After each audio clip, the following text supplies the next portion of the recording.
nous qui sommes tombés dans votre piège. Ah, finalement. Ah, mais bien sûr. Dans leur piège. Comment? Non, les politiciens. Les politiciens, parce qu'il y a de la contradiction très profonde dans ces problématiques. Les rôles sont inversés. Ah, ngeen baal ma dama Sénégal dama bëgg wax rôles yi dañuy inversé. Les rôles sont inversés.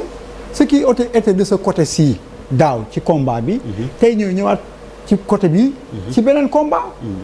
et ñun suñu kaw lay dal. parce que bu ma dégloo Moussa mu af jàngat bu am solo honorable député.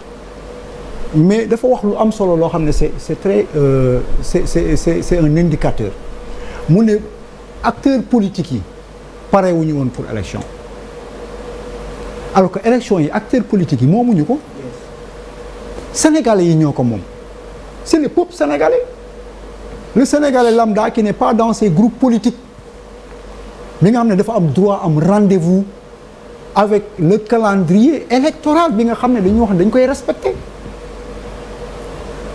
Ce n'est pas parce que ñoom parewuñu que ils s'arrogent le droit de nous priver de nos droits jusqu'à mettre le Sénégal ci posture bu doy waar wi le Sénégal est la risée dans le monde Sénégal mi ngi vivre des moments sombres yoo xam ne day mën na gën a assombrir par la faute de qui?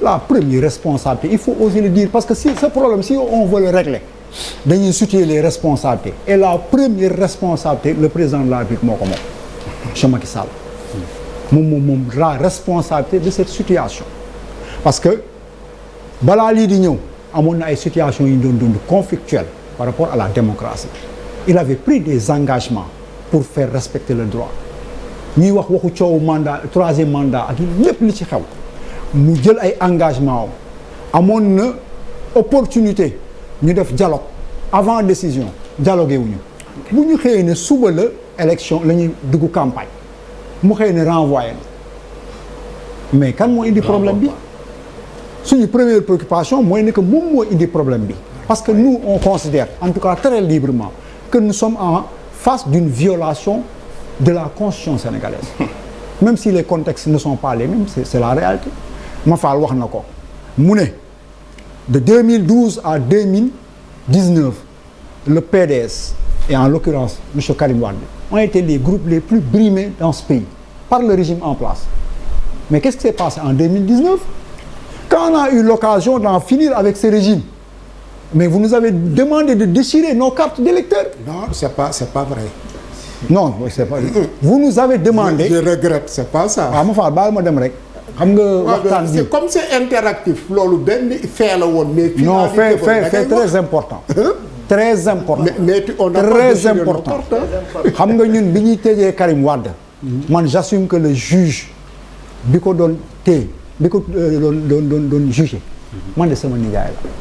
faatu na fan yële yàlla na ko yàlla jéggal. amiin amiin amiin.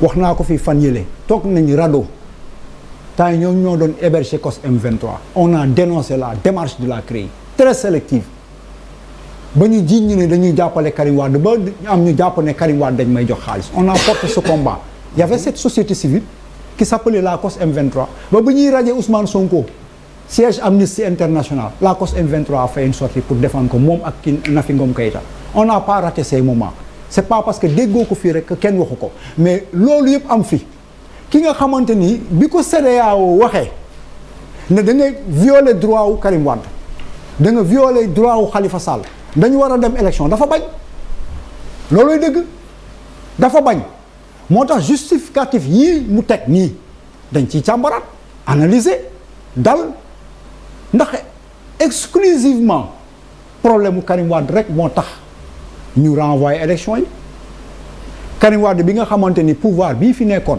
ay jamono du doon violer ay droit ñëpp jug yooxu mu ne du dem élection def ko Khalifa Sall mais ça nous permet de douter parce que dañuy réfléchir beneen bi mooy ka nga xam ne dañ mooy premier ministre ñu koy wax xaw ma imaamu jëwriñ yi xaw ma jëwriñu en tout cas le premier ministre ñu jiiñ ko corruption à l'endroit de juge constitutionnel le président de la République génn réaffirmer ko renouveler ko sa confiance comme dara xew wax ngeen ko fi temps yi la ñeen ñëpp bi mu fi dalee Abdoul Mbaye da ngeen def motion de censure ci kaw Hissène Habré en tant que premier ministre mais guute gu ni mel Amadou Ba nekk fi ñu jiiñ ko loolu moom newul damay Mame Mbaye Niang sax jiiñ nañ ko fi ne daa jël mu xëy fi pour démissionner le premier ministre ne démissionne pas le président de la République ne le démet pas pour une accusation aussi grave beneen bi ñuy ruumandaat te mënuñu ko wax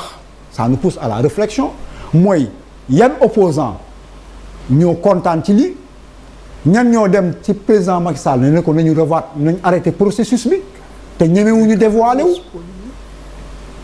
beneen bi mooy opposant yi nga xamante ni de premier ordre fii ci dëkk bi te kenn waxu ci report bi nga xam ne moom la ñëpp di teg ci table bi naan Diomaye muy Sonko a-t-il fait peur au président de la République ba mu am motif de report mais tout ça c'est des sujets sur lesquels on doit débattre très profondément et sérieusement est-ce que fii ak le 25 février mën nañu organiser élection juridiquement techniquement matériellement financièrement est-ce que mën na ne ñu waxante dëgg ñun ñëpp ñu ngi wax xeex leen il a violé nos droits c'est la réalité il y a des incohérences par rapport aux justificatifs yi ñu posés mais qu'en est-il de ce peuple qui va subir les conséquences des actes posés par les politiciens parce que ñan ñoo nar a comporter ces combats-là c'est des gens qui ont tendu la cravache au président Macky Sall vous croyez que ce report est plus grave qu'une tentative de troisième mandat jamais c'est toujours une violation de la constitution sénégalaise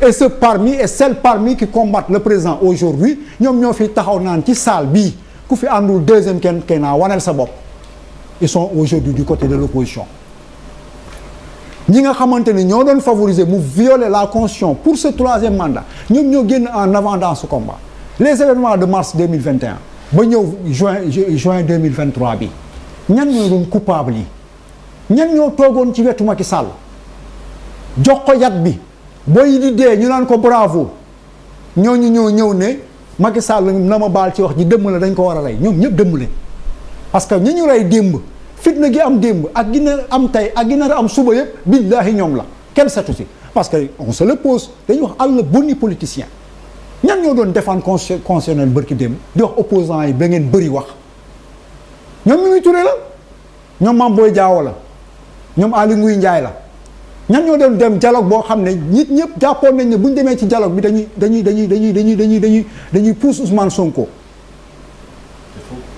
ñoom Aba la mais c'est la vérité waaw baal ma yeggal rek dañuy waxtaan pour Sénégal yi dégg man dafa naan Aba damay wax li ma gëm gis nga Sénégal bii dafa toll foo xam ne ku nekk ci ñun mën nga cee xëy dee donte nag ñëppay dee ku nekk sa njaboot war naa mën a xëy sànku Sénégal mën na xëy tàkk suba la responsabilité dafa naan revient au président de la République. Mais il faut reconnaître aux gens la liberté de faire un choix. Mais dans ce pays-là, pourquoi honorable, ne me fais pas faire de fil. Non, je peux pas, parce qu'il n'y a pas de fil en fait. Il n'y a pas de fil. Non, il y a un fil. S'il te plaît, dafa mel ni nga ni politicien dafa mel ni nga toog nga ni tey nga ni lamb ji amateur yi ñoo ko moom.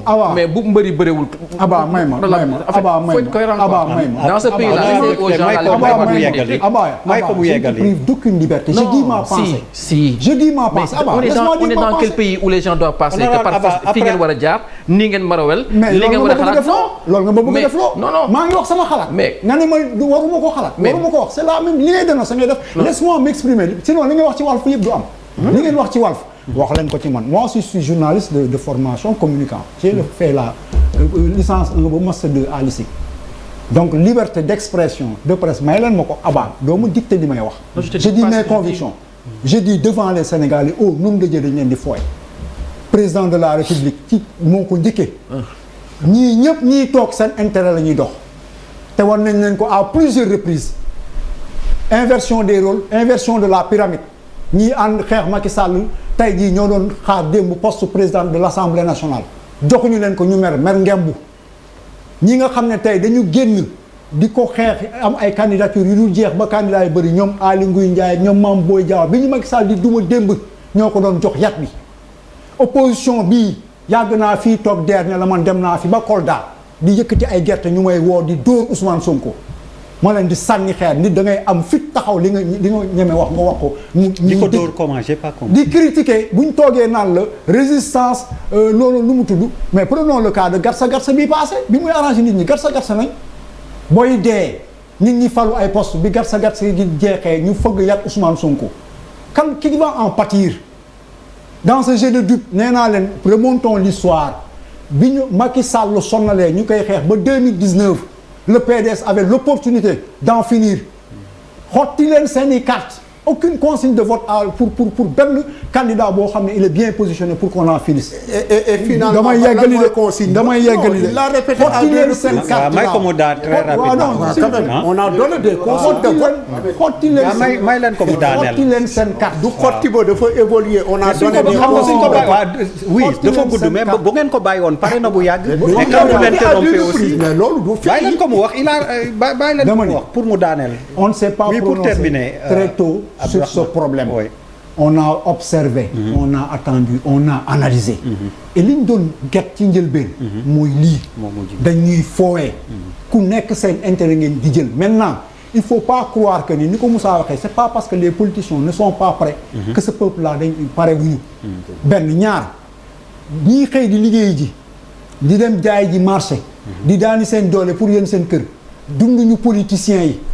politiciens yi joxuñu leen loolu te bu dëkk bi tàkkee ñoom ñooy perte ñii dañuy changer position selon l'intérêt du moment terewul nag la responsabilité mooy ba ñu xëyee nga nekk opposant wax nga ko fi sànq Badara Gadiaga le contexte dafa am solo on parlait de report nga dem Walf di fa wax da nga fàtte ne def nga 8 ans ci pouvoir bi li baax ak li bon nekkoon fi sax ministre de l'intérieur liñ fiy def yëpp nga dénoncé ko dund ko biñ la joxee les assises nationales nga signé ko nga ñëw jël 600 millions def ko CNRI pour ñu am ay institutions yu am doole parce que constitution bii ngeen conseil constitutionnel bii ngeen wax ñoom Zahra ñoom ñëpp di topp di tëb di yooxu bi ko Macky Sall di violer ñu joxe avis Ismaïla Madior Fall ne avis mënut a tënk président de la République ci jamonoy Ablaye Wade conseil constitutionnel joxe avis ne mandat bii doo ko fi wàññi doo ko fi yokk même conseil constitutionnel bii moo nekk ni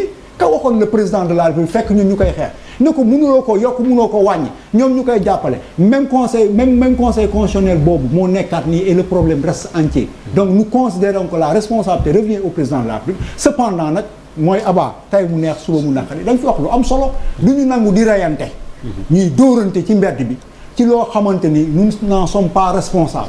Voilà. Charles réaction. waaw jërëjëf Der waaw Der defe naa Sénégalais yi dégg nañu gis